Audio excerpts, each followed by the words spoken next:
পাপ হতে পারে, ভুল হতে পারে, অন্যায় হতে পারে।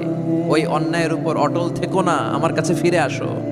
কাম টু ইউর লর্ড, তোমার রবের দরবারে ফিরে আসো। ক্ষমার মতো ক্ষমা চাও, ক্ষমার মতো ক্ষমা চাইলে আমি সব ক্ষমা করে দেব।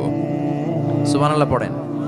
রব্বুল আলামিন বলেন, ইয়া আইয়ুহাল্লাযীনা আমানু তুবু ইলাল্লাহি তাওবাতান নাসুহা। ও বিশ্বাসীরা, ভুল করেছো, অন্যায় করেছো, পাপ করেছো, জুলুম করেছো, আমার কাছে ফিরে আসো, ক্ষমা চাও। ক্ষমার মতো ক্ষমা চাইলে সব গুনাহ মাফ করে দিতে পারে কে? পাপ নাই, গুনাহ করি নাই, এরকম কেউ আছি? কথা বলেন। কত পাপ করছি কোনো হিসাব আছে? পৃথিবীর কেউ না জানলেও জানে কে? আল্লাহ ডাকে বলে, গোলাম আমি হলাম গাফিরুয যামব কাবিলুত তাওব। আমার কাজ হলো ক্ষমা করা, আমার কাজ হলো তওবা কবুল করা। শয়তানের কাজ হলো ওয়াসওয়াসা দেওয়া, আমাদেরকে ভুল পথে নিয়ে যাওয়া। আর আমাদের কাজ হলো ভুল করে ফেলা, আল্লাহর কাজ হলো ভুলগুলো মাফ করে দেয়া। আল্লাহ ডেকে বলে, গোলাম তোরা যদি ভুল না করতি, তোরা যদি পাপ না করতি, তোরা যদি অন্যায় না করতি, তোদেরকে ধ্বংস করে দিয়ে এমন একটা জাতি আমি এই দুনিয়ার বুকে তৈরি করতাম যারা সকালবেলা ভুল করে দুপুরে মাফ চাইতো, দুপুরে ভুল করে রাত্রে মাফ চাইতো, আজকে ভুল করে আগামীকাল মাফ চাইতো। আর আমি আল্লাহ গুনাহগুলো তাদের সব ক্ষমা করে দিতাম। ক্ষমা করে দিতে আল্লাহর বড্ড ভালো লাগে। বান্দা আল্লাহর কাছে বারবার চাক, চোখের পানি ছাড়ুক, এটা আল্লাহ পছন্দ করে। চোখের পানির যে কত পাওয়ার আপনি কল্পনাই করতে পারবেন না। অনুশোচনার চোখের পানি চোখ বেয়ে নাকের ডগা পেয়ে জমিনে পড়ার আগেই আল্লাহ এই বান্দারে মাফ করে দেয়। বিশ্বনবী ডেকে বলে, ও আমার উম্মতেরা শোনো, আল্লাহর কাছে দুনিয়ার মানুষদের দুই ফোঁটা পানি সবচেয়ে প্রিয়। এক হলো জিহাদের ময়দানে রক্তের ফোঁটা, দুই হলো অনুতপ্ত বান্দার চোখের পানির ফোঁটা। কত ভুল আপনি করেছেন, কত অন্যায় আপনি করেছেন, কত পাপ আপনার হয়েছে, কত মিথ্যা আপনি বলেছেন, কয় ওয়াক্ত নামাজ ছেড়েছেন, কয় লাখ টাকা ঘুষ খেয়েছেন, কত যৌতুক আপনি খেয়েছেন, কত মিথ্যা আপনি বলেছেন। আপনার পাপ যত বড় হোক, যত বিশাল হোক, যত বেশি হোক, আল্লাহর দয়ার পরিসীমা তার চাইতেও বড়। আপনার পাপ, আপনার অন্যায়, আপনার জুলুমগুলো যদি হয় খালের পানির সমান, বিলের পানির সমান, আল্লাহর দয়া সাগরের পানির সমান। আপনার পাপ যদি হয় সাগরের পানির সমান, আল্লাহর দয়া মহাসাগরের পানির সমান। আপনার পাপ আর অন্যায় যদি হয় পাহাড়ের সমান, আল্লাহর দয়া আকাশের সমান। আপনার পাপ যদি হয় আকাশের সমান, আল্লাহর দয়া আরশের সমান। এজন্য আল্লাহ বললেন, ইয়া আইয়ুহাল্লাযীনা আমানু তুবু ইলাল্লাহি তাওবাতান নাসুহা। ও আমার গোলাম, তুই তোর নিজেরে যত বেশি ভালোবাসিস তার চেয়েও আমি তোরে বেশি ভালোবাসি। তোর বাবা মা তোরে যত বেশি ভালোবাসে তার চেয়েও আমাদেরকে বেশি ভালোবাসে কে? আল্লাহ বললেন, ভালোবাসারে তৈরি করার পরে আমি 100 টুকরা করলাম। চিল্লায় বলেন, কয় টুকরা? 99 টুকরা ভালোবাসা আমি আল্লাহ নিজের মধ্যে রেখে দিলাম। 1 টুকরা ভালোবাসা গোটা বিশ্বের সবার মধ্যে আমি ভাগ করে দিলাম। 1 টুকরা ভালোবাসা পেয়ে আমাদের অবস্থা দেখছেন? আল্লাহ যদি 1 টুকরা না দিয়ে আমাদের 30 টুকরা দিত, কথা কন। 1 টুকরা না দিয়ে 80 টুকরা দিলে কি হইতো? কথা কয় না, কথা কন। রাসূল আমার ভালোবাসা, রাসূল আমার আলো আশা, রাসূল আমার প্রেম বিরহের মূল আলোচনা, রাসূল আমার কাজে কর্মের অনুপ্রেরণা। ঠিক কিনা? আমার নবীর জন্য আমার ভালোবাসা আছে না নাই? আমার রবের জন্য আমার ভালোবাসা আছে না নাই? আমার মা বাবার জন্য ভালোবাসা আছে না নাই? সবার জন্য সবার ভালোবাসা আছে না নাই? আমগো দিবস লাগবো কেন? আজকেও তো আমগো ভালোবাসা দিবস, কথা কন। যদি এখন দিবস না রজনী, আজকে তো আমাদের চান্দোলাতে ভালোবাসা রজনী, কথা কন। প্রতি মুহূর্তে আমাদের ভালোবাসা, এজন্য আমাদের ডেট পালন করা লাগে না। আমরা সব সময় সবারই ভালোবাসি। চিল্লায় বলেন ঠিক কিনা? এজন্য আল্লাহ ডেকে বললেন, গোলাম আমি যে তোদের কত ভালোবাসি তোর ধারণা নাই। চোখের পানি ছাড়, গুনার কথা স্মরণ কর, তওবা কর। তওবার মতো তওবা করলে সব গুনাহ মাফ করে দিতে পারে কে? বিশ্বনবী বলে, আমার কোনো গুনাহ নাই, তারপরেও প্রতিদিন 70 বারেরও বেশি আমি তওবা করি। আল্লাহে ইন্নী আস্তাগফিরুল্লাহ ওয়া আতুবু ইলাইহি আকসার মিন 70 মাররা। Could you imagine that? কল্পনা করছেন কোনদিন যে নবীর গুনাহ নাই ওই নবী তওবা পড়ে প্রতিদিন 70 বার, আকসার 70 বারেরও বেশি। আমার পড়া দরকার কয়বার? আপনার পড়া দরকার কয়বার? বিশ্বনবী 70 বারের বেশি বলে আমাদের পড়া দরকার কয়বার? আর আমরা প্রতিদিন পড়ি কয়বার? কথা কন। আমাদের ভুল হবে, ভুল হতে সমস্যা নাই, ভুল হওয়াই মানুষের স্বভাব, কিন্তু ভুল হওয়ার পরে ভুলের উপর অটল থাকা যাবে না। শয়তান আর মানুষের মধ্যে এই মৌলিক পার্থক্য। শয়তান ভুল করে ভুলের উপরই আছে, ঠিক কি না? ক্ষমা চায় নাই, কিন্তু আমরা সকালে ভুল করলে দুপুরে মাপ চাই কার কাছে? 19 সালে ভুল করলে 20 সালে মাপ চাই কার কাছে? মৃত্যুর আগ পর্যন্ত আমরা ক্ষমা চাইলে ক্ষমা করে দিবে কে? সব সময় 24/7 তওবার দরজা খোলা, দুইটা সময় ছাড়া। ভালো করে মনে রাখবেন, মুখস্থ ঠোঁটস্থ যেন থাকে। দুইটার সময় তওবা কবুল হয় না। চিৎকার করে বলেন কয় সময়? এক হলো বাদাল গারগারা, গারগারানি যখন আসে, মালাকুল মাউত যখন চলে আসে, মালাকুল মাউতরে যখন দেখে ফেলবেন তখন তওবা কবুল হবে নাকি? কথা কন। ফেরাউনের নাম শুনছেন? ওরা যখন আল্লাহ লোহিত সাগরে ডুবাইয়া পানি খাওয়াইতে লাগলো, পানি খাইতে খাইতে পেটটা হয়েছে এত বড়, আর পানি খাইতে পারেন। এরপর হাত তুলে কয় আনা মিনাল মুসলিমিন। কোরআনের আয়াত, আনা মিনাল, হাত তুলে কয় আমি মুসলমান। ফেরাউন না বলে মুসলমান, আমরা যাবো কই? কথা কহ। ফেরাউন হাত তুলে কয় আনা মিনাল মুসলিমিন। আল্লাহ কয় টাইম ইজ আপ, দেরি করছস। অনেক সময় দিলাম, অনেক সুস্থ রেখেছি, ক্ষমতা দিয়েছি, দাপট দিয়েছি, তখন যদি ঘাটটা নত করে, মাথাটা নত করে একবার ক্ষমা চাইতি, ফেরাউন তোরেও ক্ষমা করে দিতাম। কিন্তু সময় শেষ হওয়ার পরে আমি মুসলমানদের অন্তর্ভুক্ত বললে কোনো লাভ হবে নাকি? আল্লাহ বলল সময় নাই, সময় শেষ। কারণ মুসা আলাইহিস সালামের চাচাতো ভাই অনেক দাওয়াত দিল, জাকাত দে। কারণকে জাকাত দিব না, এই সম্পদ আমি কামাইছি, আল্লাহ দেয় নাই। মুসা আলাইহিস সালাম বললেন তাহলে আযাবের অপেক্ষা কর, আযাব চলে আসলো। আল্লাহ বলেন মুসা সেফ জোনে যাও, সরো, এখনই আযাব। ফাখাসাফনা বিহি ওয়া বিদারিহিল আরদ, পুরো ফাইয়ুমের জমিনটার আল্লাহ কাঁপিয়ে দিলেন, আর কারুনকে সহ পুরো সম্পত্তি তার জামিনের ভিতরে দাবিয়ে দিলেন। হাঁটু পর্যন্ত কারুন দেবে যায়, ভাবছে উঠে যাবে। কোমর পর্যন্ত দেবে যায়, ভাবছে উঠে যাবে। গলা পর্যন্ত যখন দেবে যায় আর সুযোগ নাই। কয় মুসা আমার সব সম্পত্তি তোরে আর তোর আল্লাহরে দিয়ে দিলাম, আমারে বাঁচা, আমারে সব সম্পত্তি তোর আর তোর আল্লাহর, আমারে খালি বাঁচা, চাচা আপন প্রাণ। আল্লাহ বলে সময় শেষ। তার মানে বাদাল গারগারা তওবা কিন্তু আর কবুল হয়?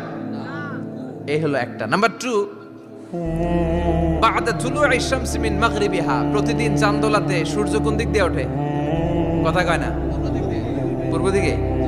কিয়ামতের আগ দিয়ে সূর্য আর পূর্ব দিকে উঠবে না, পশ্চিম দিক থেকে উঠবে। যেদিন প্রভাতে পশ্চিম দিক থেকে সূর্য উঠবে, ওই দিন থেকে তওবার দরজাটারে বন্ধ করে দিবে কে? তার আগ মুহূর্ত পর্যন্ত জীবনে যত গুনাহ করেছি, অন্যায় করেছি, চোখের পানি ছেড়ে ক্ষমা চাইলে ক্ষমা করবে কে? শয়তান আল্লাহরে চ্যালেঞ্জ দিছে, আল্লাহ তুমি আমারে জাহান্নামে পাঠাবা, আমিও তোমার বান্দা করে লয়ে একসাথে জামাতে ঢুকমু। একা ঢুকবো না, একা যাব না, তোমার বান্দাদেরকে সবগুলারে জাহান্নামী বানায়া তারপরে ঢুকমু। তোমারে চ্যালেঞ্জ দিলাম, একটারও জান্নাতে ঢুকাইতে পারবা? আল্লাহকে তুই আমারে চ্যালেঞ্জ দিলি?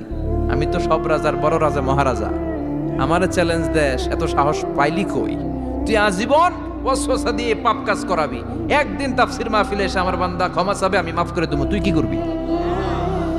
আজীবন অন্যায় করবে, আজীবন পাপ করবে, জুলুম করবে, একদিন চোখের পানি ছেড়ে আমার কাছে কান্নার মতো কান্না করলে আমি সব গুনাহ মাফ করে দেব।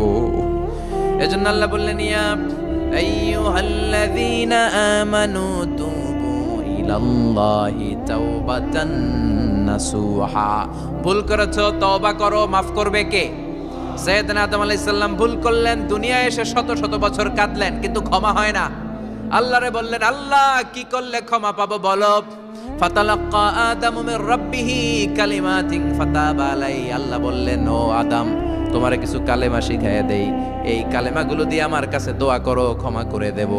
আল্লাহ শিখাইয়া দিলেন ও আদম, 2 হাত তুলে চোখের পানি ছেড়ে আমার কাছে পড়ো, রব্বানা, পড়েন, রব্বানা যালামনা আনফুসানা ওয়া ইল্লাম তাগফির লানা ওয়া তারহামনা লানাকুনান্না মিনাল খাসিরিন। এটা শিখাই দিয়েছিল আল্লাহ।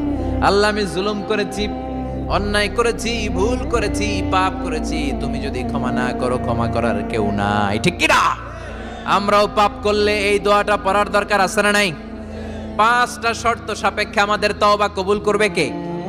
তওবা কবুল হওয়ার কিছু শর্ত আছে 5টা। কয়টা? চিৎকার মেরে বলতে হবে, তওবা কবুল হওয়ার শর্ত কয়টা? 1 নম্বরে হচ্ছে আল ইকরা, acknowledgement. You have to give the acknowledgement that you are the greatest sinner on earth. আপনাকে ঘোষণা দিতে হবে যে আপনি পৃথিবীর সবচেয়ে বড় পাপী। 1 নম্বর শর্ত, আপনি বলেন যে আল্লাহ, আমার চেয়ে বড় পাপী নাই, আকাশের নিচে জমিনের উপরে আমি সবচেয়ে বড় পাপী, এমন কোনো পাপ নাই যেটা আমি করি নাই, ঠিক কিনা?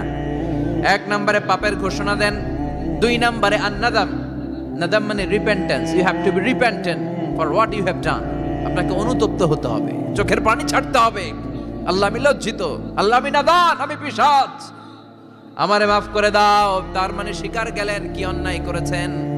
2 নম্বরে আপনি অনুতপ্ত হলেন। 3 নম্বরে স্টপ, যেই পাপ করতেছিলেন ওইটা থামান। Stop what you have done, যেটা করতেছিলেন আগে থামান। আপনি সুদ খাইছেন, অনুশোচনা আসলো, মাফও চাইতেছেন, আবার সুদও খাইতেছেন, হবে? আপনি ঘুষ খেয়েছেন, তওবা শুরু করলেন, আবার ঘুষও খেয়ে যাচ্ছেন, হবে? থামেন, স্টপ। 3টা গেল। 4 number, to hate what you have done, ঘৃণা করতে হবে, যে পাপটা করেছেন মন থেকে ওই পাপটাকে ঘৃণা করতে হবে। 5 নাম্বার শর্ত হচ্ছে to determine that you never repeat this sin again in your life. আল্লাহর ওয়াদা দেন, কমিটমেন্ট দেন যে আল্লাহ, আমার জীবনে পারতপক্ষে এই পাপ জীবনেও করব না। চিৎকার করে বলেন ঠিক কিনা? তার মানে আপনি স্বীকার যান, তারপরে আপনি অনুতপ্ত হবেন, যে পাপ করেছেন থামিয়ে দিবেন, পাপটারে মন থেকে ঘৃণা করবেন, আর আল্লাহরে ওয়াদা দিবেন, আল্লাহ আর করব না। এই 5টা শর্তের আলোকে তওবা করলে জীবনের সব গুনাহ মাফ করে দিবে কে? এজন্য আল্লাহ বললেন, ইয়া আইয়ুহাল্লাযীনা আমানু তুবু ইলাল্লাহি তাওবাতান নাসুহা। তওবার মতো তওবা করো, সব গুনাহ মাফ করতে পারে কে? তওবা করবেন তো? রাজি আছেন? কবে করবেন? এই মুহূর্তে তওবা করলাম, এই মুহূর্তে আল্লাহর কাছে ক্ষমা চাই, আল্লাহ জীবনের সব গুনাহ মাফ করে দাও। আমাদের দেশে তওবা করার জন্য হুজুর লাগে, কথা কন, পিসা হুজুর, বড় হুজুর, ছোট হুজুর, হাফেজ সাহেব লাগে না? হাফেজ সাহেব, ইমাম সাহেব, এদের ছাড়া নাকি তওবা হয় না। না, এটা ভুয়া কথা। আপনি অনুতপ্ত হন, আপনি চোখের পানি ছাড়েন, আপনি আপনার রবরে বলেন, ক্ষমা করে দিবে কে? ইমাম সাহেব আসতে হবে, শর্ত না। পীর সাহেব হুজুর এসে হুজুরের হাতে হাত রেখে তওবা পড়তে হবে, শর্ত না। আপনার রবরে ডেকে চোখের পানি ছেড়ে ক্ষমা চান, ক্ষমা করবে কে? আর প্রতিদিন শতবার পড়তে থাকবেন আস্তাগফিরুল্লাহ। আওয়াজ করে সবাই পড়েন আস্তাগফিরুল্লাহ, আর জোরে পড়েন আস্তাগফিরুল্লাহ। বিশ্বনবী বলেন, মান লাজিমাল ইস্তিগফার জাআলাল্লাহু লাহু মিন কুল্লি দিকিন মাখরাজা। সব সময় ইস্তেগফারের সাথে যে লেগে থাকবে, রব্বুল আলামিন তারে 5টা জিনিস দিবে। কয়টা? কথা কন, আরো জোরে সবাই বলেন, কয়টা? নাম্বার 1, জাআলাল্লাহু লাহু মিন কুল্লি দিকিন মাখরাজা। বিপদে পড়লে বিপদ থেকে উদ্ধার করবে কে? আমাদের তো কোনো বিপদ নাই না? আছে কত বিপদ, হ্যাঁ? রাস্তাঘাটে দুর্ঘটনা হতে পারে, যে কোনো সময় ভূমিকম্পে পড়তে পারি, বজ্রপাত পড়তে পারে না, ঠেড়া পয়রা মানুষ নাই, আছে না নাই? এই বিপদ আপদ থেকে আপনারা রক্ষা করবে কে? যদি আপনি ইস্তেগফারের সাথে আঠার মতো লেগে থাকেন। কিসের সাথে? কথা বলেন। ইস্তেগফারের সাথে লেগে থাকতে পারলে 1 নাম্বার হচ্ছে বিপদে পড়লে আপনারে মুক্ত করে দিবে কে? 2 নাম্বার, ওয়ামিন কুল্লি হাম্মিন ফারাজা। যে কোনো ধরনের টেনশন, হাইপার টেনশন থেকে বাঁচায় দিবে কে? আমাদের তো টেনশন মেনশন নাই না? আছে? লাইফ নিয়ে টেনশন, বাঁচার টেনশন, মরার টেনশন, ক্যারিয়ারের টেনশন, রাস্তাঘাটে যানজট, এটার টেনশন, পুলিশের দৌড়ানি, র্যাবের দৌড়ানি, বাড়ির ভাড়া, গ্যাস বিল, বিদ্যুৎ বিল, ছেলে মেয়েদের লেখাপড়া, কত টেনশন। এই সব টেনশন থেকে আপনারে মুক্ত করে দিবে কে? 3 নম্বরে, ওয়ারযুকহু মিন হাইসু লা ইয়াহতাসিব। এমন জায়গা থেকে আল্লাহ আপনার রিজিকের ব্যবস্থা করবে আপনি কল্পনাই করতে পারবেন না। সুবহানাল্লাহ পড়েন। 4 নম্বরে, সবসময় ইস্তেগফার যদি পড়া হয়, আল্লাহর কোনো আযাব ওই বান্দার উপরে আসে না। ওমা কানাল্লাহু মুআযযিবাহুম ওয়া হুম ইস্তাগফিরুন।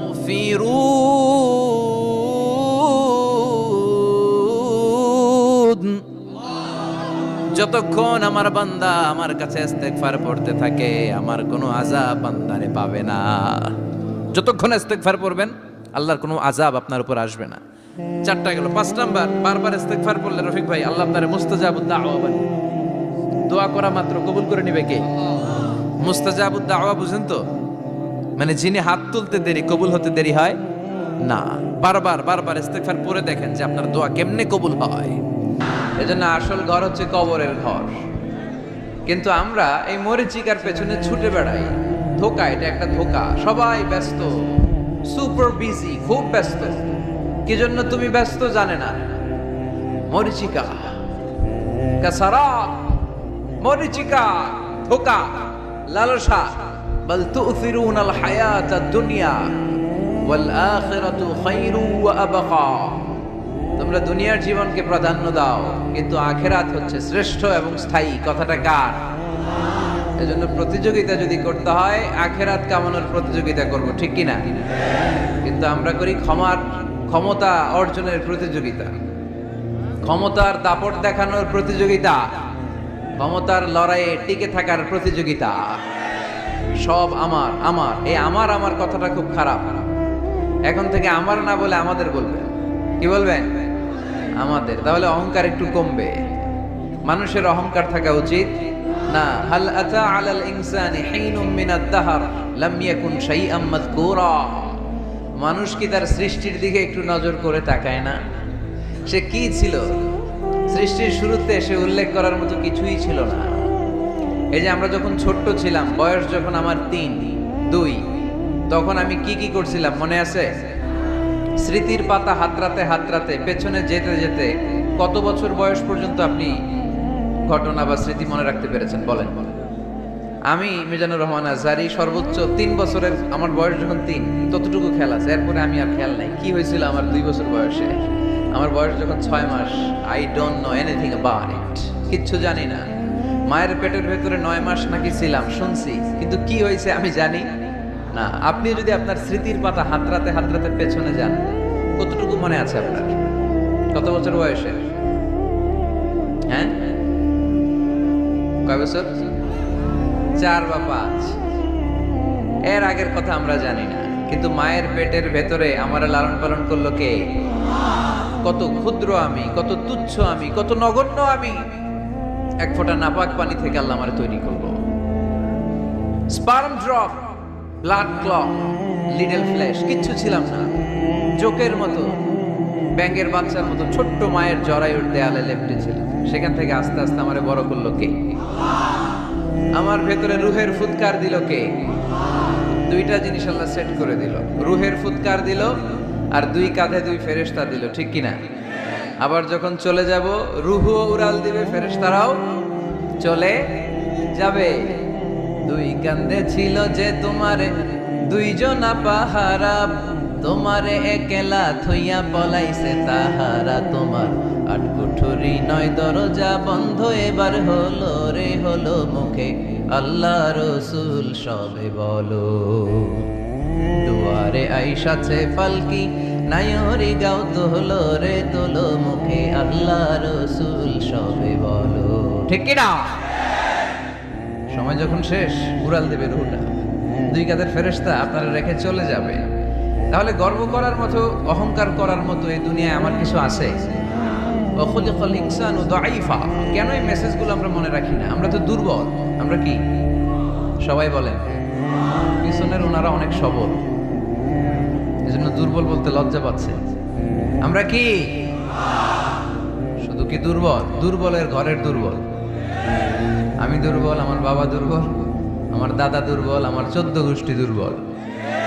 এজন্য আমরা দুর্বলের ঘরের। এই মাহফিলের পেছন থেকে কেউ যদি বলে হুজুর সাপ, কি বলছে? আসলে সাপ নাই, খালি কইছে সাপ। এরপরে মুজাহিদদেরকে আর খুঁজে পাওয়া যাবে না, সব দৌড়।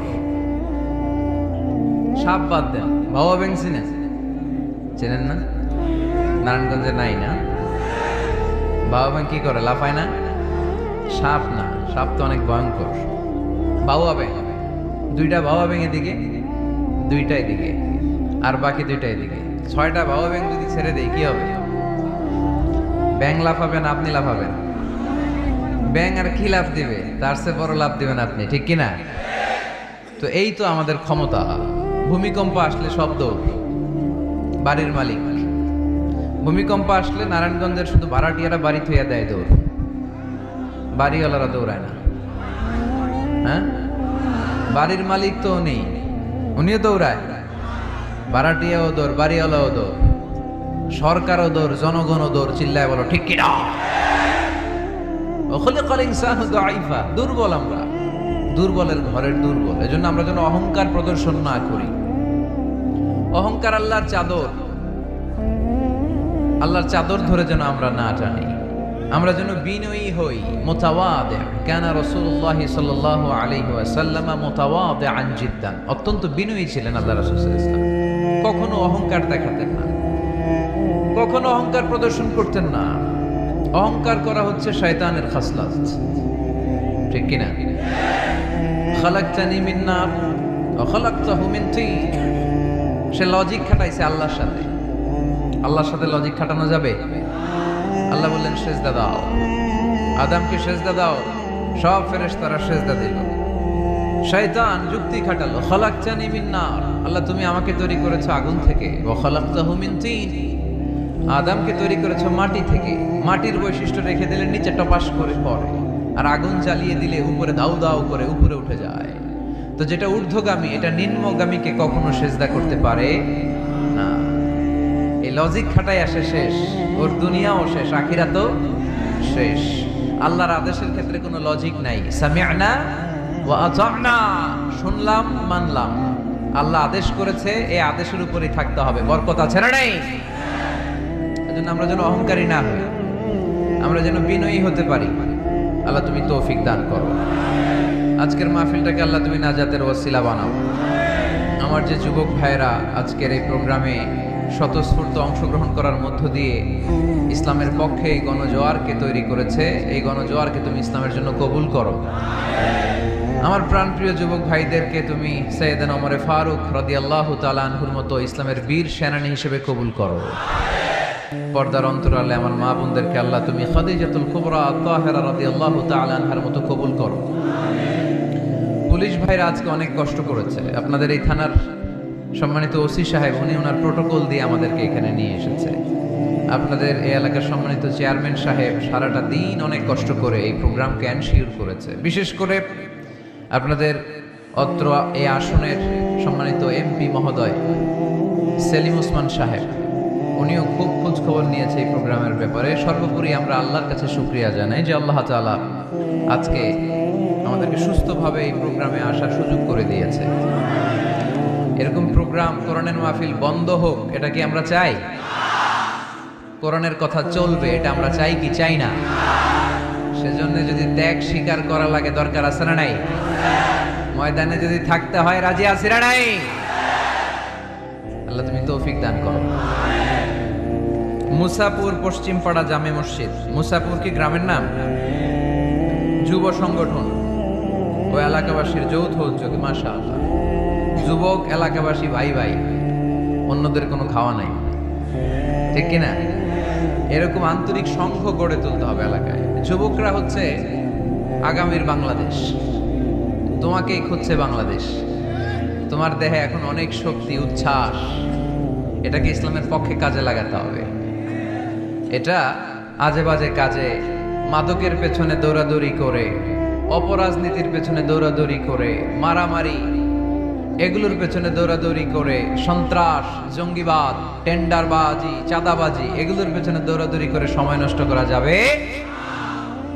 এদিকে কি দেখা যায় না?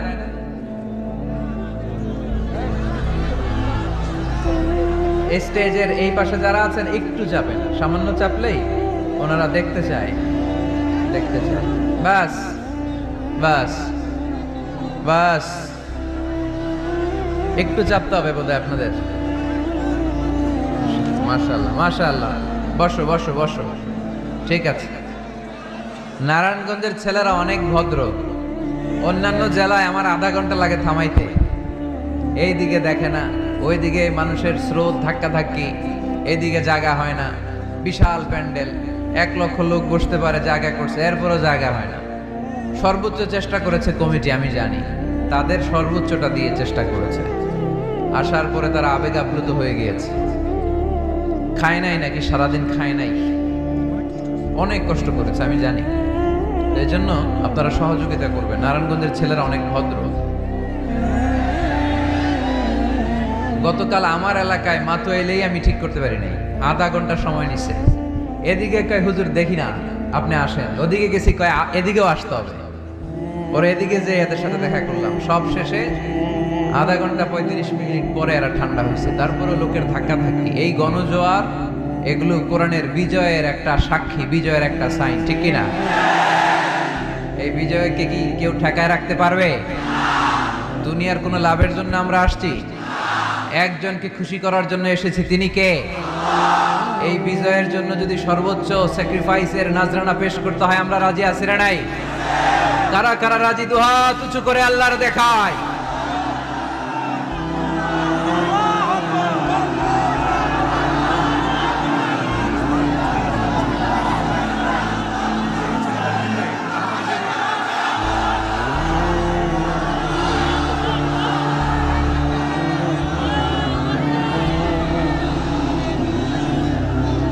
আল্লাহ তুমি কবুল করো। এই যে যুবক ছেলেগুলো খেলার মাঠে যায় না, এখন আড্ডাবাজিতে যায় না, টেন্ডারবাজিতে যায় না, চাঁদাবাজিতে যায় না, উল্টা পাল্টা কোনো কাজে যায় না। এরা যাত্রা পালায় এখন আর যায় না, এরা গানের কনসার্টে যায় না, এরা কোরআনের প্রেমে পাগল হয়ে এসেছে, ঠিক কিনা? কোনো বিরিয়ানির প্যাকেট আছে নাকি আজকে? তাইলে এই গণজোয়ার এটা কোরআনের পক্ষে না বিপক্ষে? আমরা কোরআনের পক্ষে থাকতে চাই কি চাই না? আল্লাহ তুমি আমাদেরকে কবুল করো। কোরআনের প্রতি এই ভালোবাসাকে ইসলামের বিজয়ের জন্য তুমি কবুল করে নাও। এজন্য যুবক যারা আছো, তোমরা আগামীর বাংলাদেশ, তুমিই বাংলাদেশ, তুমিই বাংলাদেশ। 10 বছর 20 বছর এমন ভাবে আমরা বাংলাদেশের জন্য কাজ করব যাতে গোটা বিশ্ব বাংলাদেশের নাম শুনলে এটা একটা সমৃদ্ধ দেশ, সুখী দেশ, একটা মডেল কান্ট্রি,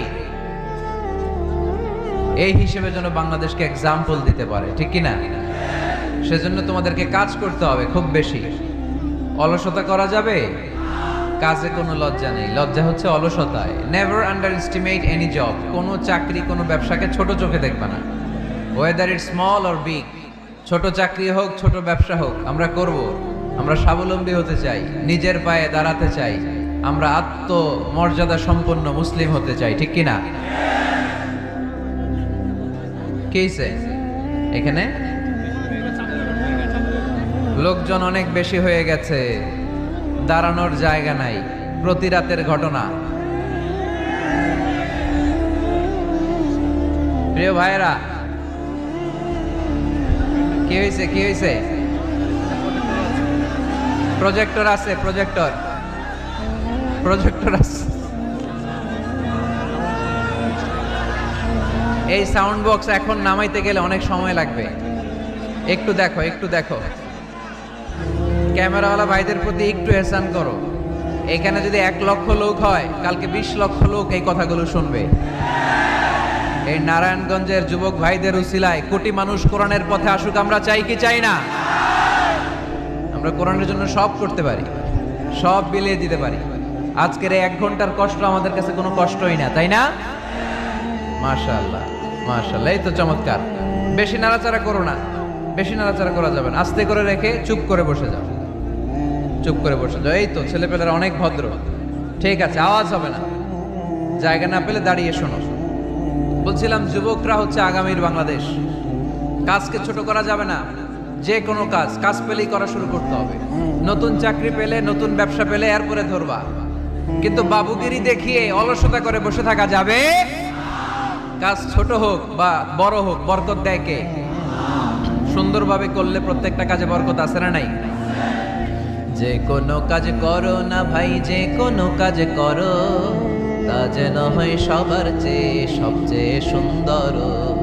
যে কোনো কাজ করো না ভাই, যে কোনো কাজ করো, তা যেন হয় সবার চেয়ে সবচেয়ে সুন্দর।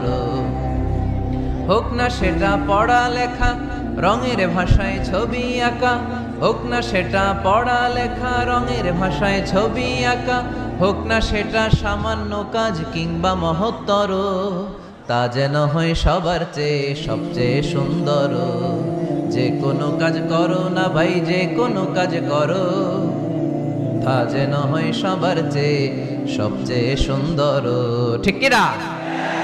যেটাই করি না কেন কাজ যেন সুন্দর হয়, কাজটা যেন এক্সাম্পল স্থাপন করার মতো হয়, তাহলে ওই কাজে বরকত দিবে কে? মাইক অপারেটর কে? আরেকটু স্ট্রং করতে হবে, আরেকটু স্ট্রং করো। ঠিক আছে, আমি বলছি আল্লাহ রাসূল সাল্লাল্লাহু আলাইহি ওয়াসাল্লাম যখন তোমাদের মতো যুবক, তিনি কি অলস ছিলেন? মা বাআসাল্লাহু নাবিয়ান ইল্লা রাআল গানাম। এই পৃথিবীতে এমন কোন নবী ছিল না যেই নবীরা ছাগল চড়ায় নাই। সুবহানাল্লাহ বলবা না? ছাগল চড়িয়েছেন আমার প্রিয় নবী মুহাম্মদ সাল্লাল্লাহু আলাইহি ওয়াসাল্লাম। মরুভূমিতে তিনি ছাগল চড়াতেন অল্প কিছু পারিশ্রমিকের বিনিময়ে। সাহাবারা বললেন, ইয়া রাসূলুল্লাহ, সব নবী ছাগল চড়িয়েছে বুঝলাম, আপনিও? আল্লাহ রাসূল বললেন, হ্যাঁ আমিও কুনতু আরআহা আলা কারারিতি আহলি মক্কা। মক্কাবাসীদের দেয়া অল্প কিছু পারিশ্রমিকের বিনিময়ে মক্কা শহরে আমি নিজেও ছাগল চড়িয়েছি। কাজকে ডিফারেন্সিয়েট করে নাই, ছোট বড় না, কাজ যেটা পাও করতে হবে। কাজ করে খাওয়ার মধ্যে কোনো লজ্জা নেই, আছে শুধু সম্মান। ঠিক কিনা? সাউন্ড তো আরো খারাপ হয়ে গেল মনে হয়। এরকম কেন?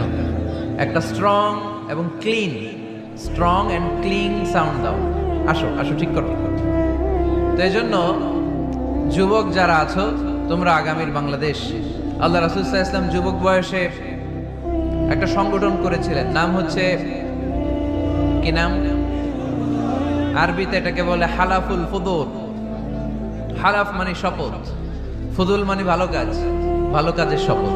আমরা কি পারি না অলিতে গলিতে এরকম হিলফুল ফুজুলের মতো ইসলামিক ক্লাব গড়ে তোলা? পারবো না আমরা? এগুলোর উদ্যোগে আজকে যেরকম যুব সংগঠন ও এলাকাবাসীর যৌথ উদ্যোগে প্রোগ্রাম, এরকম সুন্দর সুন্দর প্রোগ্রাম করতে হবে। শুধু আউটডোর না, এখন থেকে ইনডোর প্রোগ্রাম করার দরকার আছে না নাই? আমাদের দেশে কমিউনিটি সেন্টারে শুধু বিয়ে আর সুন্নতে খাতনা, গোটা বিশ্বে কমিউনিটি সেন্টারগুলোতে কমিউনিটি বড় বড় প্রোগ্রাম করার জন্য তারা অ্যারেঞ্জ করে। কমিউনিটি সেন্টারগুলোতে সেখানে ইনডোর প্রোগ্রাম করতে হবে। প্রতি মাসে ভালো ভালো স্কলারদেরকে এনে, ইনফ্লুয়েন্সিয়াল স্পিকারদেরকে এনে যুবকদেরকে মোটিভেট রাখার দরকার আছে না নাই? কারণ যুবকরাই আগামীর বাংলাদেশ। আল্লাহ রাসূল সাল্লাল্লাহু আলাইহি ওয়াসাল্লাম প্রতিজ্ঞা করালেন যে হিলফুল ফুজুলের শপথ হচ্ছে মক্কায় চাঁদাবাজি টেন্ডারবাজি চলবে না, দুর্বলের উপর সবলের কোনো অত্যাচার চলবে না। তো এরকম হিলফুল ফুজুল থাকার দরকার আছে না নাই? আল্লাহ এই যুব সংগঠনকে তুমি কবুল করো, এলাকাবাসীকেও তুমি কবুল করো। মিনারবাড়ি বন্দর, নারায়ণগঞ্জ, মুসাপুর রাস্তার পাশে 2 দিন ব্যাপী তাফসীরুল কোরআনের প্রোগ্রামের আজকে দ্বিতীয় রজনী। প্রথম দিন কথা বলেছিলেন হযরত মাওলানা সাদিকুর রহমান আল আজহারী। আল আজহার ইউনিভার্সিটিতে আমরা একসাথে পড়াশোনা করেছি। আমার ছোট ভাই সুন্দর কথা বলে, কোরআন থেকে বলে। আল্লাহ তাআলা সাদিকুর রহমান আল আজহারীর জ্ঞানকে তুমি আরো বাড়িয়ে দাও। আজকের রজনীতে আমাকে রেখেছেন আপনারা আলোচক। আমার আগে কথা বলেছে very energetic, hard working, enthusiastic যুবকদের আইকন শায়েখ সিফাত হাসান। সে আমারেও মাঝে মাঝে বসায় ওয়াজ করে, সুন্দর সুন্দর কথা শোনায় সে আমাকে, আমিও মন্ত্রমুগ্ধ হয়ে শুনি। যুবকরা যেখানেই আছে ওখানে এনার্জি আছে না নাই? যুবকদের থেকে কথা শুনতে হবে, কারণ যুবকদের মধ্যে আছে অনেক শক্তি। এই শক্তিকে আমরা পজিটিভ ওয়েতে দিন কষ্ট করছে, এখনো যোগাযোগ মেনটেন করে যাচ্ছে। এরকম নেতা আমাদের থানাগুলোতে থাকুক, আমরা চাই কি চাই না? যারা কোরআনের মাহফিল বন্ধ করে না, অ্যারেঞ্জ করে দেয়, আয়োজন করে দেয়, সারাদিন গাদার মতো খাটুনি খেটে কোরআনের মাহফিলে রাত্রেবেলা নিজে উপস্থিত থেকে সার্থক করে দেয়। আমরা এই ধরনের নেতাদেরকে চাই যারা সবসময় কোরআনের পক্ষে থাকবে, ঠিক কিনা? আল্লাহ পাক অত্র এলাকার চেয়ারম্যান মহোদয়কে তুমি কোরআনের জন্য কবুল করো। আরো অনেক বিশেষ অতিথি এই প্রোগ্রামে উপস্থিত হয়েছেন। সম্মানিত অনেক অতিথিবৃন্দদের নাম এখানে আছে, যারা এই প্রোগ্রামের জন্য কষ্ট করেছে। আমরা সবার জন্য দোয়া করি, আল্লাহ তুমি সবাইকে কবুল করো। আসুন আমরা আর সময় নষ্ট না করে সরাসরি মহাবিশ্বের মহাবিশ্বয় মহাগ্রন্থ আল কোরআনুল কারীম থেকে কথা শুনি। আমি আমার খুতবার শুরুতে আপনাদের খেদমতে সূরাতু আল মুমিনুনের প্রথম আয়াত তেলাওয়াত করেছি। এ সূরায় আল্লাহ তাআলা মুমিনদের 7টি গুণের কথা বলেছেন, যে গুণগুলো একজন মুমিন হিসেবে আমাদের জীবনে থাকা দরকার আছে। এই 7টি গুণ আজকে আমরা জেনে যাব মানার উদ্দেশ্যে, ঠিক কি না? ওয়াজ কি শুধু শোনার জন্য শোনা? শুনতে চাইলে তো ইউটিউবেও শোনা যায়, শোনা যায় না? ইউটিউবে ওয়াজ শোনেন না আপনারা? আমার ওয়াজ শুনছেন? কারা কারা দেখি? মাশাআল্লাহ, আমরা হাত নামাই প্রত্যেক দিন। হ্যাঁ, মাশাআল্লাহ মাশাআল্লাহ মাশাআল্লাহ। আল্লাহ তুমি কবুল করো। এই ইউটিউবটারে আমরা ভালো কাজে লাগাবো। গান শোনা ছেড়ে দিছ? মাশাআল্লাহ, আল্লাহ তুমি কবুল করো। এটা অনেক ভালো কথা যে আমরা আজে বাজে কাজে আর সময় নষ্ট করি না। ইন্টারনেট ইউজ করলেও এটা কোরআনের কাজেই লাগাই, ঠিক কি না? তো ওয়াজ কিন্তু ইউটিউবেও শোনা যায়, কিন্তু এখানে আমরা এসেছি একটা স্পিরিট নিয়ে যাব। সরাসরি কথা শোনার আর বলার মধ্যে একটা তাসির প্রভাব আছে না নাই? তো এই জন্য বিশ্বাসীদের যে 7টা গুণাবলী আজকে এগুলো আমরা জেনে যাব, যাতে করে আমরা মানতে পারি, পালন করতে পারি, ঠিক কি না? সূরাটার নাম হচ্ছে সূরাতুল মুমিনুন। সূরার নাম কি?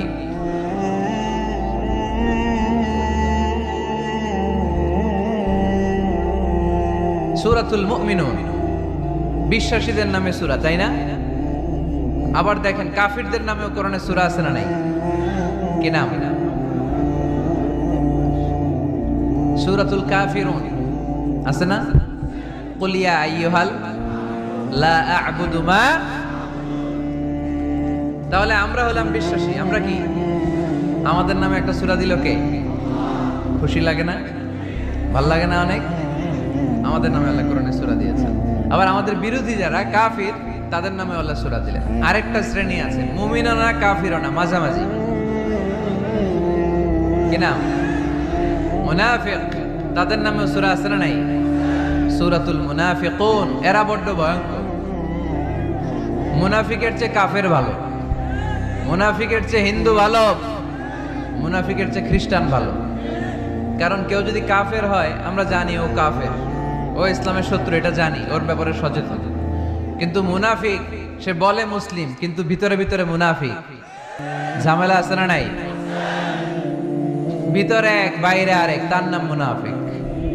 ভিতরে এক বাইরে আরেক, তার নাম ডবল স্ট্যান্ডার্ড মেনটেন করে। দুমুখ সাপ, এদিকেও আছে ওদিকেও আছে, এদিকেও যায় ওদিকেও যায়, এদিকেও নাই ওদিকেও নাই। নেহি এদার নেহি ওদার, তার মিয়ান মে সাদার বাদার আছে না? উপর দিয়ে ফিটফাট, ভিতর দিয়ে সদরঘাট। উপর মে পাক সাফ, আন্দার মে খালাত মালাত। উপরে অনেক পাক সাফ, ভিতরে ঝামেলা। এরা মুনাফিক। যেদিকে বৃষ্টি এদিকে ছাতা ধরে। যখন যার কাছে টাকা পয়সা আছে তারে তেল মারে, আছে না নাই? আমরা মুনাফিক হতে চাই? আমরা মুমিন হতে চাই কি চাই না? মুমিন হয় কখন? যখন তার বিশ্বাস থাকে, ঠিক কি না?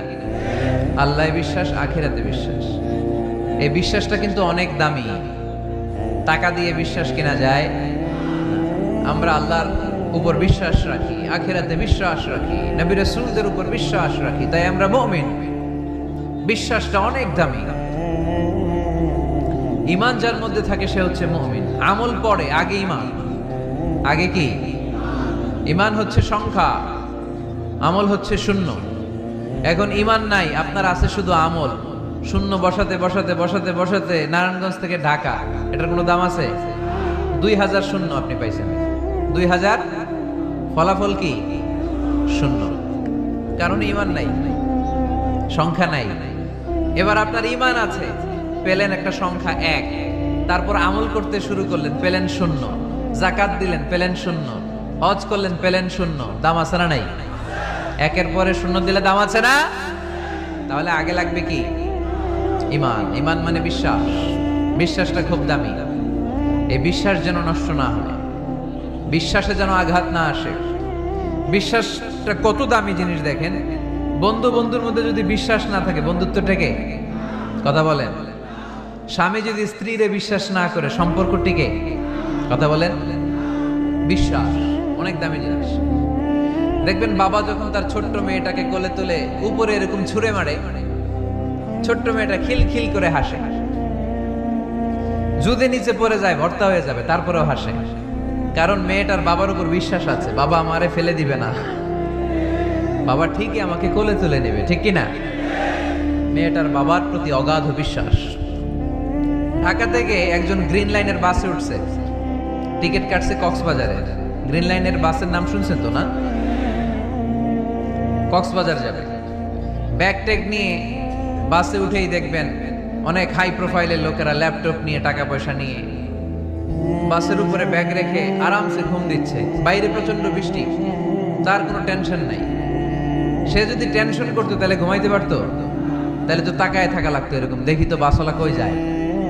কক্সবাজারের টিকিট কাটছি, সকালবেলা উঠে যদি দেখি কক্সবাজার না নিয়ে যশোর চলে গেছে, ভেজাল আছে না? তার মোটেও টেনশন নাই, কারণ গ্রিন লাইন কোম্পানির প্রতি এই ক্লায়েন্টের অনেক বিশ্বাস। আমি আরামসে চাদর গায়ে দিয়ে একটা ঘুম দিব, সকালে ঠিকই এই গ্রিন লাইনের বাস আমাকে কক্সবাজার নামিয়ে দিবে। চিল্লায় বলেন ঠিক কিনা? তার মানে বিশ্বাসটা অনেক জরুরি। বিশ্বাসে মিলাই বস্তু, তর্কে বহুদূর। এজন্য আমরা বিশ্বাসী হতে চাই। আমরা কি হতে চাই? আর বিশ্বাসীদের নামে এই সূরাটা ডেডিকেট করলেন কে? সূরাতুল মুমিনুন। সূরাটার নাম কি? আরো জোরে বলেন, কি নাম? সূরাতুল মুমিনুন। এই সূরাটা নাজিলের একটা ব্যাকগ্রাউন্ড আছে, শানে নুজুল, কোন সময় কোন প্রেক্ষাপটে নাজিল হলো। এটা শুনলে সূরার তাফসীর বুঝতে আমাদের সুবিধা হবে। আল্লাহ রাসূল সাল্লাল্লাহু আলাইহি ওয়াসাল্লাম সাহাবাদেরকে নিয়ে বসা, হঠাৎ করে উমরে ফারুক মৌমাছির আওয়াজ শুনতে পেলেন, বন বন বন বন আওয়াজ। হাদিসটা এসেছে মুসনাদ ইবনে আহমদ ইবনে হাম্বলে, সুনানি তিরমিজিতে। বন বন মৌমাছির যখন আওয়াজ, উমরে ফারুক মৌমাছি খুঁজতে আরম্ভ করলেন, কিন্তু কোনো মৌমাছি উনি খুঁজে পান না। তখন উনি বুঝতে পেলেন আসলে এটা মৌমাছি না, এখনই আল্লাহ রাসূল সাল্লাল্লাহু আলাইহি ওয়াসাল্লামের উপর কোরআনের আয়াত নাজিল করতেছে কে? অনেকগুলো পদ্ধতিতে আল্লাহ রাসূল সাল্লাল্লাহু আলাইহি ওয়াসাল্লামের কাছে কোরআন এসেছে। আমরা তো মাগনা মাগনা কোরআন পাইছি, সুন্দর করে এমদাদিয়া কোম্পানি ছাপাই দিছে, আব্বা কিনা বাসায় নিয়ে আসছে, এবার আমি রমজান মাসে কোরআনের খতম দেই। আহা, আল্লাহ রাসূল সাল্লাল্লাহু আলাইহি ওয়াসাল্লাম কি এত সহজে কোরআন পেয়েছে? অনেক কষ্ট করে তিনি কোরআন রিসিভ করতেন। মিসলা সালসালাতিল জারাস, মাঝে মাঝে ঘন্টার ধ্বনির মতো কোরআন নাজিল হতো। প্রাইমারি স্কুল ছুটি হলে দপ্তরি ঘন্টা বাজায় না, ধাম ধাম বিকট আওয়াজ হয়। এরকম আওয়াজে যখন কোরআন নাজিল হতো, আল্লাহ রাসূল সাল্লাল্লাহু আলাইহি ওয়াসাল্লাম কোরআন রিসিভ করতে যে ঘেমে যেতেন শীতের রাতে। আজকে একটা শৈত্য প্রবাহ গেছে না, প্রচন্ড শীত। দুপুরবেলা আমার প্রোগ্রাম ছিল কিশোরগঞ্জের, কি নাম, পাকুন্দিয়া। প্রচন্ড শীতে লোকজন কাঁপছিল। আপনাদের তো প্যান্ডেল আছে, ওদের প্যান্ডেলও ছিল না, খোলা ময়দানে লক্ষ লক্ষ মানুষ।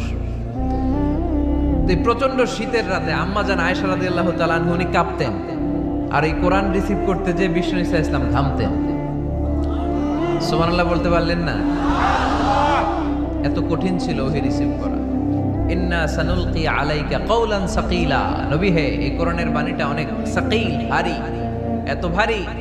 ওটের উপর বসে থাকা অবস্থায় যখন কোরআন নাজিল হতো, তখন রাসূল সাল্লাল্লাহু আলাইহি ওয়াসাল্লাম যে ওটের উপর বসে আছেন, ওটের পা গুলো জমিনে গেড়ে যেত। ঘোড়ার উপর বসে থাকা অবস্থায় কোরআন নাজিল হলে ঘোড়াটা দাঁড়ানো থেকে বসে যেত। মাঝে মাঝে সাহাবাদের গায়ে হেলান দিয়ে পায়ের মধ্যে মাথা রেখে রাসূল সাল্লাল্লাহু আলাইহি ওয়াসাল্লাম শুয়ে থাকতেন। এক সাহাবীর পায়ে মাথা রেখে আল্লাহ রাসূল সাল্লাল্লাহু আলাইহি ওয়াসাল্লাম শুয়ে আছেন, তিনি টেরই পাচ্ছেন না। হঠাৎ করে কোরআনের আয়াত নাজিল হতে লাগলো। সাহাবী বললেন, হঠাৎ করে আমি টের পেলাম বিশ্বনবীর মাথাটা অনেক ভারী হয়ে গেল। আমার মনে হচ্ছে যে রাসূল সাল্লাল্লাহু আলাইহি ওয়াসাল্লামের মাথার ভারে আমার পায়ের হাড়টি ফেটে খান খান হয়ে যাবে। সুবহানাল্লাহ বলেন। তো এই কঠিন কোরআন যখন রাসূল সাল্লাল্লাহু আলাইহি ওয়াসাল্লাম রিসিভ করতেন, তিনি ঘেমে যেতেন। আবার মাঝে মাঝে সাইয়েদনা জিবরাইল আলাইহিস সালাম সরাসরি ওনার সূরাতে আসতেন কোরআন নিয়ে। হেরা পর্বতে আর সিদরাতুল মুনতাহায়, এই দুই জায়গায় আল্লাহ রাসূল সাল্লাল্লাহু আলাইহি ওয়াসাল্লাম সাইয়েদনা জিবরাইল আলাইহিস সালামের মূল আকৃতিতে ওনাকে দেখতে পেয়েছিলেন। মাঝে মাঝে স্বপ্ন যুগে আসতো এই ওহী। পর্দার আড়াল থেকে মেরাজের রাতে তিনি পেয়েছেন ওহী। মাঝে মাঝে ইউলকা ফি কুলুবি রাসূলিল্লাহ, আল্লাহ রাসূল সাল্লাল্লাহু আলাইহি ওয়াসাল্লামের অন্তরে ওহী ঢেলে দেয়া হতো। আর মাঝে মাঝে মিসলা সাউতিন নাহাল, মৌমাছির ভনভন ভনভন আওয়াজের মতো কোরআন নাজিল করতো কে? ভনভন আওয়াজ দেখে ওমরে ফারুক বুঝলেন এটা আসলে মৌমাছি না, কোরআনের আয়াত। কোরআনের আয়াত নাজিল শেষ, আল্লাহ রাসূল সাল্লাল্লাহু আলাইহি ওয়াসাল্লাম চেহারা ঘুরিয়ে সাহাবীদের দিকে মুখ করে বসলেন আর বললেন, এইমাত্র সূরাতুল মুমিনুনের শুরুর দিককার আয়াতগুলো আমার কাছে নাজিল হয়েছে। এখানে আল্লাহ তাআলা মুমিনের 7টি গুণের কথা বলেছে। কয়টি? সবাই বলতে হবে, কয়টি গুণ? আল্লাহ রাসূল বললেন, মান আকামা হুন্না দাখালাল জান্নাহ। এই 7টা গুণ যে মানবে আল্লাহ তাআলা জান্নাতুল ফেরদাউসের মালিক বানায় দেবে। আজকে এই 7টা গুণের ব্যাপারে আমরা জেনে যাব ইনশাআল্লাহ। পড়ি আর জোরে পড়ে ইনশাআল্লাহ। আর যদি আপনাদের কষ্ট হয় ওঠা বসা করবেন না, হাত তুলে দাঁড়িয়ে যাবেন, বলবেন হুজুর কষ্ট হচ্ছে। দুই একজনের কাছ থেকে শুনলেই দোয়া করে বিদায়, সংক্ষেপ করে দেবেন ইনশাআল্লাহ। মাইকের সাউন্ডে আমি প্রাণ পাচ্ছি না। আমি বলতেছি একটু ইকো দিয়ে দেখো প্রাণ পাওয়া যায় কিনা। একটু ইকো দাও তো দেখি, বেশি দিও না, আবার একটু দাও। দুর্বল, সাউন্ড দুর্বল। প্রতি রাতে আমাদেরকে কথা বলতে হয়। সাউন্ড সিস্টেম যদি ডিজিটাল সাউন্ড সিস্টেম না হয়, দুর্বল হয়, আমাদেরকে শাউট করতে হয়। একদিনের জন্য শাউট করে আমার গলা ভাঙলে আমার জীবন ধন্য, সমস্যা নাই। কিন্তু আমার তো একদিন না। নোয়াখালীর লোকেরা কয়, হুজুর আন্নে গো একদিন, আঙ্গো ব্যাগ দিন। মানে আপনাদের একদিন হলো আমাদের ব্যাগ দিন, মানে প্রতিদিন। কি হয়েছে? সাপ কই? বসো বসো। তাহলে মুমিনের কয় গুণ? গলায় আওয়াজ নাই। কয়টা গুণ? শেষ পর্যন্ত এরকম আওয়াজ লাগবে আমার। আওয়াজ তোলা যাবে? মাশাআল্লাহ। 7টা গুণ আজকে আমরা শুনবো। আল্লাহ শুরু করছেন, قد أفلح المؤمنون الذين هم في صلاتهم خاشعون। সফল হয়েছে তারা, ঈমান এনেছে যারা। কার কথা? সফলতার মানদণ্ড আল্লাহ দিয়েছেন ঈমান। আপনি যদি টাকাওয়ালা হন আপনি সফল না, যদি ঈমান না থাকে, ঠিক কিনা? আপনি যদি ক্ষমতাওয়ালা হন আপনি সফল না, যদি ঈমান না থাকে, ঠিক কিনা? আপনি অনেক বড় সেলিব্রিটি কিন্তু ঈমান নাই, আল্লাহর মানদণ্ডে আপনি সফল না, ঠিক কিনা? এজন্য আল্লাহ বলেছেন সফল হয়েছে তারা, ঈমান এনেছে। আমি বলবো সফল হয়েছে তারা, আপনারা বলবেন ঈমান এনেছে যারা। আওয়াজ তুলে বলেন, সফল হয়েছে কারা? যারা ঈমানদার তারা সফল। قد أفلح المؤمنون, successful indeed are the believers. তারাই সফল যারা ঈমানদার। তবে যেন ঈমানদার নয়, তাদের 7টা বৈশিষ্ট্য থাকা চাই। কয়টা? 1 নম্বরে আল্লাহ বলছেন, আল্লাযীনা হুম ফি সালাতিহিম খাশিউন। তারা যখন সালাতে দাঁড়ায় দিন দুনিয়ার হুঁশ থাকে না, তারা ভীত সন্ত্রস্ত হয়ে আল্লাহর দিকে রুজু হয়ে সালাত আদায় করে। নামাজে যখন দাঁড়াবো দুনিয়ার কোনো হুঁশ জ্ঞান আমাদের থাকতে পারবে? আমাদের হুঁশ থাকবে একদিকে, তিনি কে? সালাতে কায়েম করো, সালাতে কায়েম করো, হবে সম্মানী তুমি, হবে জান্নাতি তুমি, হবে সম্মানী তুমি, হবে জান্নাতি তুমি। দিবে কাল হাসরে শীতল ছায়া আরশে আজিম, রাব্বিয়াল আলা, রাব্বিয়াল আযীম। পড়েন, রাব্বিয়াল আলা, রাব্বিয়াল আযীম। আলহামদুলিল্লাহ। আল্লাযীনা হুম ফি সালাতিহিম খাশিউন। শুরু হয়ে গেল মুমিনদের 7টি বৈশিষ্ট্যের আলোচনা। 1 নম্বর বৈশিষ্ট্য হচ্ছে মুমিনরা যখন নামাজে দাঁড়ায় দিন দুনিয়ার হুঁশ থাকে না, তাদের চিন্তা, তাদের ধ্যান চলে যায় একদিকে, তিনি কে? সাইয়েদনা আলী রাদিয়াল্লাহু তাআলা আনহু যুদ্ধের ময়দানে মারাত্মকভাবে জখম হলেন, আহত হলেন। পায়ের ভেতরে জিহাদের ময়দানে তীর ঢুকে গেল, তীর কেউ টেনে বের করতে পারে না। এতটাই জখম হয়েছে, তীর ধরে টান মারলে তিনি চিৎকার মারে। বিশ্বনবী দেখলেন অবস্থা বেগতিক। আল্লাহর হাবিব বললেন, তীর ভিতরে টানাটানির দরকার নাই, যেহেতু টান মারলে ব্যথা পায়।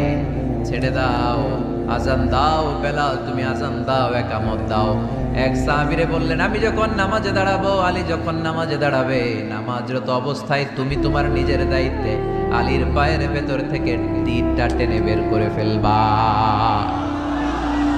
আজান দেয়া হলো, একামত হলো, বিষ্ণু ঈসা ইসলাম নামাজ পড়তে শুরু করলেন। সাইয়েদনা আলী রাদিয়াল্লাহু তাআলা আনহু নামাজে দাঁড়ালেন। ওই সাহাবী দাঁড়ান নাই, বিশ্বনবীর পরামর্শ অনুযায়ী কাতারের ভেতর দিয়ে যে বিশ্বনবীর মেয়ের জামাতা সাইয়েদনা আলী রাদিয়াল্লাহু তাআলা আনহুর পা থেকে টান মেরে তীর বের করেছে। টান দিয়ে তীর খোলা হয়েছে, কিন্তু সাইয়েদনা আলী মুহূর্তের জন্য টের পান না। আগে টান মারতেছে, ব্যথা পায়, চিৎকার মারে, কিন্তু সালাতের অবস্থায় টান মেরে তীর বের করেছে, উনি টেরই পান নাই। আল্লাহু আকবার। তার মানে যখন নামাজে তিনি দাঁড়িয়েছেন, দিন দুনিয়ার হুঁশ তার ছিল না। তার হুঁশ, জ্ঞান, চিন্তা, ধ্যান সব কিছু চলে গিয়েছে একজনের দিকে, তিনি কে? এজন্য বিশ্বনবী বলতেন, আনতা আবুদাল্লাহা কাআন্নাকা তারা ফাইন লাম তাকুন তারাহু ফাইন্নাহু ইয়ারাক। এমন ভাবে নামাজ পড়বে, মনে করবে তুমি আল্লাহকে দেখে দেখে নামাজের মুসল্লায় আছো, ঠিক কি না? যখন নামাজ পড়বা ভাববা তুমি আল্লাহকে দেখছো। আর যদি এটা কষ্ট হয়, অ্যাটলিস্ট এটা ভাবো যে আল্লাহ তোমায় দেখছে। আমাদেরকে দেখে কে? আমি যে নামাজ পড়ি দেখে কে? এই চিন্তাটা মাথায় থাকার দরকার আছে না নাই? কিরে ভাই, এখানে তো ধাক্কাধাক্কি করে লাভ নাই। প্রজেক্টর গুলো কোন দিকে? প্রজেক্টর আছে ওই যে পেছনে প্রজেক্টর, ওখানে চলে যাও। এখানে দেখার জন্য যদি ধাক্কাধাক্কি করো বিশৃঙ্খলা হবে। সাউন্ড নাই। এই মাইকটা কি কাজ করে না তোমার? তো সাউন্ড পায় না কেন? আচ্ছা, সাউন্ড কম বলে যদি চিল্লাও তাহলে তো আমার কথা আরো শোনা যাবে না। ও দেখতেছে, ওকে দেখতে দাও। এত বড় গ্যাদারিং এ এইদিকে সমস্যা হবে, ওদিকে তার ছিঁড়ে যাবে, ওদিকে সাউন্ড বক্স নষ্ট হয়ে যাবে, এটা খুব স্বাভাবিক। তোমাদের সহযোগিতা লাগবে, তা না হলে তো একটু পর পর আলোচনার মাঝখানে ব্রেক দিলে আলোচনা করা যাবে না। লক্ষ লক্ষ লোকের সমাগম, এখানে কিছু সমস্যা হবেই, এগুলো মেনে নিয়েই আমাদেরকে বসে থাকতে হবে, ঠিক কিনা? মাইক অপারেটর, লাস্ট চান্স দিলাম তোমার, এটা ঠিক করো তাড়াতাড়ি। তোমার মাইকের কারণে অনেকবার ব্রেক হয়েছে আমার আলোচনা। হয়েছে, একটা ছেলে কথা বলবো না এখানে। এই ছেলে